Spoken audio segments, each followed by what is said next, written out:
Hello and welcome back to the Punting Green, brought to you by oddschecker and PricedUp.bet. I'm your host, George Elek, and I'm delighted to be joined, as I am every week, by Ginger Joe as we look ahead to the weekend's PGA Tour action. This week it is the Charles Schwab from Colonial. But before we get into that, Joe, let's just have a quick look back on the weekend that was. Scotty Scheffler leading the USPGA by 3 shots going to the final day. At the turn, was level with Jon Rahm, ends up winning by 5.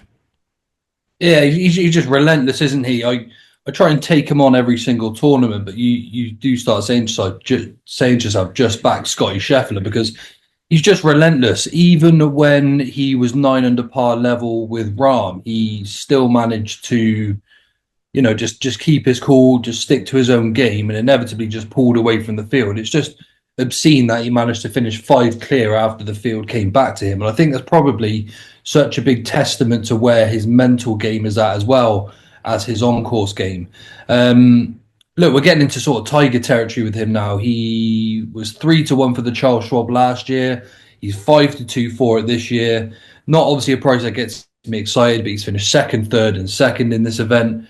My instinct, though, George, just tells me there'll be a better time to back him 5-2 in a field of 150 plus golfers. Just doesn't seem right. But yeah, he's just an extraordinary golfer, and when he wins like that, you just feel like he's going to win everything, really, don't you? It was bizarre.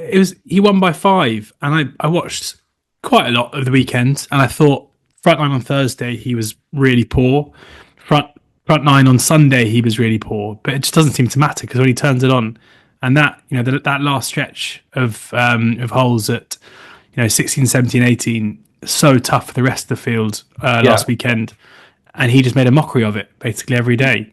Yeah, I mean, on the Saturday he was 5 under through the last 5 holes. Yeah. All 3 birdies and a par. It's just obscene. And the thing is, he's so consistent with it as well. This is what separates him from the rest of the field, really. They're all capable of scoring well. But even if you have a look at like the players that missed the cut, Justin Thomas, my number 1, missed cut. Spieth, missed cut. Aberg, missed cut. Lowry, missed cut. Matsuyama, missed cut. Koepka, Rose, Cantlay, Cam Smith. The list of class players that couldn't even sort of make the cut last week was, that's a high quality sort of set of players that couldn't even make it to the weekend. But he just seems to find everything so easy. It's incredible to watch. Not great from a betting perspective, but he isn't going to win every week, even though, like we said, it feels like it.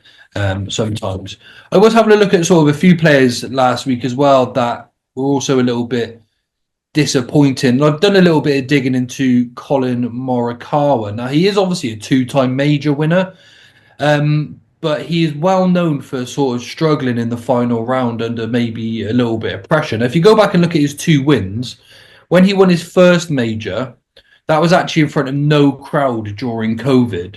And then on his second major, that was actually with a hugely reduced crowd as well. So I wonder if that explains something with regards to his poor final rounds, that when he gets a little bit of pressure on his back, or all of the eyes are drawn to Colin Morikawa, he seems to really just crumble.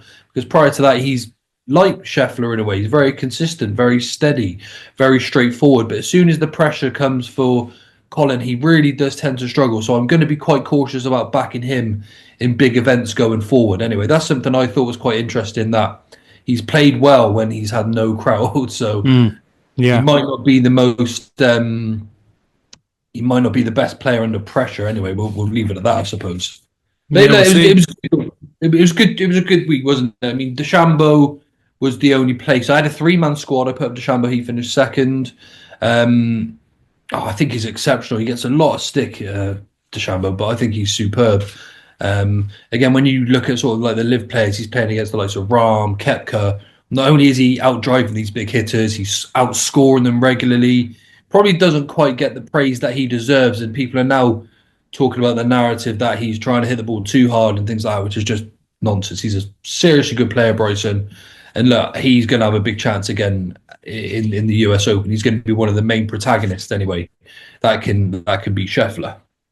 Yeah, no question about that. Bryson looks like he's well tuned in these majors at the moment. Right, let's get into this weekend. As we say, it's the Charles Schwab Challenge at Colonial.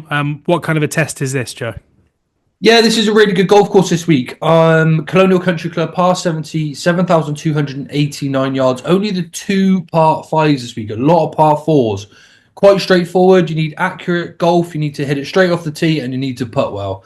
Sounds simple, George, I know, but there are actually some players in here that do fit this golf course quite well. Again, I'm taking on Scotty Scheffler this week. I'm not interested in taking 5-2. It doesn't really get me excited.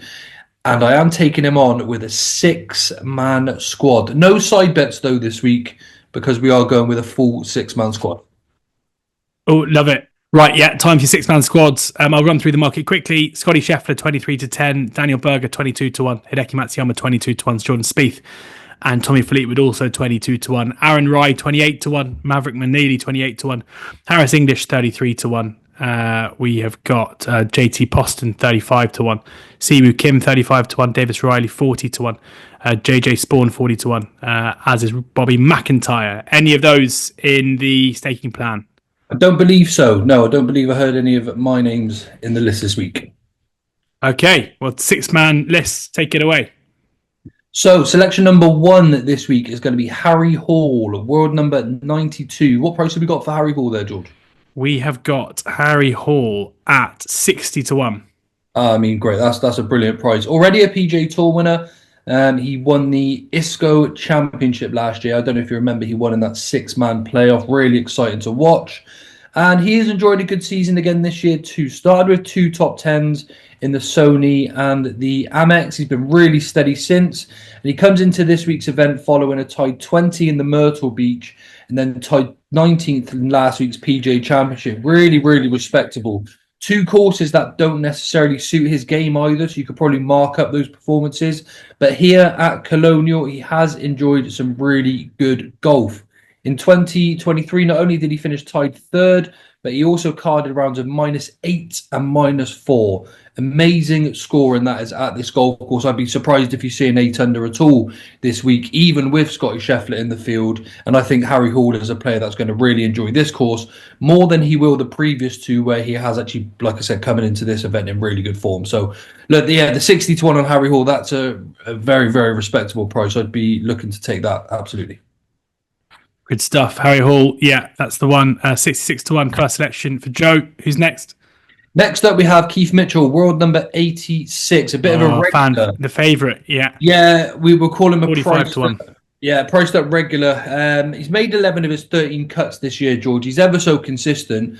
I'll tell you what, there is possibly a side bet for him too, actually. He's a prolific first-round leader player. If you look at his latest events, he's shot 64 in the Cognizant, then 72, 67 in the Valspar, opened over 65 in Houston, a 64 in the Texas Open, 64 in the Punta Cana, 64 in the Zurich, and 61 in the Truist. This is a player that is fast out of the gate. So I'm not sure what price you can get for him as a first-round leader, but he would definitely be one to consider. He is enjoying a good season, probably should be winning more events, but 5 of his last 6 starts have finished with top 20 finishes. That includes a 2nd in the Punta Cana, 7th at the Truist, and he carded a very respectable 72-73 last week in the PGA as well. He maybe isn't the most consistent after the first round, but it's only a matter of time before he gets his head back in front. 9 of his 13 first round events, his first rounds in the last 13 events, 9 of them have been 68 or better, which is seriously good scoring. He's got a bit of a good record around here as well with low scoring efforts. I think he's probably a player to have on side this week. And outside of Scotty Scheffler, Keith Mitchell is one of the players that could come around here and post a really low number. Yeah, loves those first round leaders. Marking not up yet, but keep your eyes out on priced up for the first round leader there for Keith Mitchell. Sure to be popular. Who's third in the squad?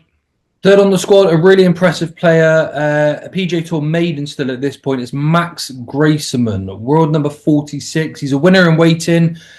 Can be a little bit wild off the tee, but he's a really good iron player, so much so that he's made 13 of his 15 cuts, loads of near top 10 finishes, and he even managed to shoot a 62 at the Zurich due to his dominant iron play. He finished tied 11th at the Cognizant. He was tied 28th at the Zurich. His course management is one of his best assets. Now, as long as he's not too wild off the tee, he should have no problem from his approach play getting to the green and knocking in a few putts. He really should enjoy the way that this course course, sets out. What price can we get about Max for this week, George? He is 80 to 1.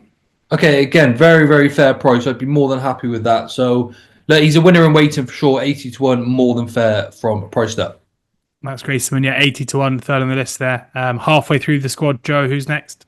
Yeah, we're going to have Lucas Glover, world number 40. Again, I don't know what price he's available at the moment. He is 60 to 1. 6 to 1. Yeah, again, look, I'm very happy with that. He's a 6-time winner on the PGA Tour, world number 40. He's a 45-year-old player, seemingly in the near best form of his life. He's actually closing in on 600 PGA Tour events as well, which is quite remarkable. Played 13 events this year, which includes 3 top 10s, and those 3 top 10s come at difficult courses, the Valspar, Pebble Beach, and the Players. Courses that require consistent ball striking, and he's been hitting the ball better than ever this year. I know he went on a little bit of a run last year. Well, he's seemingly coming into good form again this time of year. And again, I want good ball strikers, particularly with the irons this year. Pretty straight hitter as well, doesn't deviate too far offline. I think Lucas Glover is a good player to have on side this year. Good stuff. Lucas Glover, yeah, 60 to 1. That's number 4, so 2 to come. Who are your last 2? Yeah, so the last 2, they're not massive prices, but they are still half-point selections. I just wanted them on the squad. As many players as we can have to take on Scotty this week, I want on side. So Andrew Novak, world number 37. He absolutely pures the golf ball. Love watching him play. He's finished tied 3rd in the Farmers, tied 3rd at Texas. He was 2nd in the RBC. And then, of course, he won the Zurich team event there with Ben Griffin. I'm sure he's happy about that. But no doubt Andrew Novak will want a solo win on his name, a single sort of player tournament. And I think he could go quite well this week. Just a player that's striking the ball so well. I think he's worth having on side for a half point at the moment. Okay, and final member. Final member is going to be Akshay Bhatia, world number 30, 2-time PGA Tour winner. His scoring probably needs to improve, but from what I've seen over the last few weeks, despite not necessarily scoring very well, I can see he's coming back to near his best golf, really starting to strike the ball well, playing with much more confidence, which is always a big positive as well. He's had 3 top 10s this year, closing in on his best golf. If he does hit the heights of his best golf, then this is a golf course that should set up really nicely for him. Really good from his approach play to the green. Should rank quite high up in the stats for all of the stat lovers too. I think Andrew Novak and Akshay Bhatia are both players worth having on side for the half points this week. Great stuff. Right, there we go. 6-man squad to take on Scotty Scheffler in the Charles Schwab. We have Harry Hall at 60 to 1, Keith Mitchell at 45 to 1, Max Graceman at 80 to 1, Lucas Glover 60 to 1, and then Andrew Novak at 50 to 1, and Akshay Bhatia at 60 to 1. All those prices with PricedUp.bet. If you haven't got an account already, make sure you get one. Really good prices across sports consistently, and they've even got a price boost page where they push out prices every day across sports too. Which will keep you busy and entertained. Anything else to add, Joe? No side bets for this week, just because we've got a full 6-man squad. But see if you can get a price for Keith Mitchell for a first-round leader, because, like I said, his record is astonishing with how well he starts golf tournaments. There's got to be something in that with the way he plays, because, like I said, he even started with a 61 this year. 9 of his 13 events have been 68 or lower. 6 64s in there too. It's incredible to see him start so well. So I'd be very tempted to try and find him at a first-round leader price or priced up as well.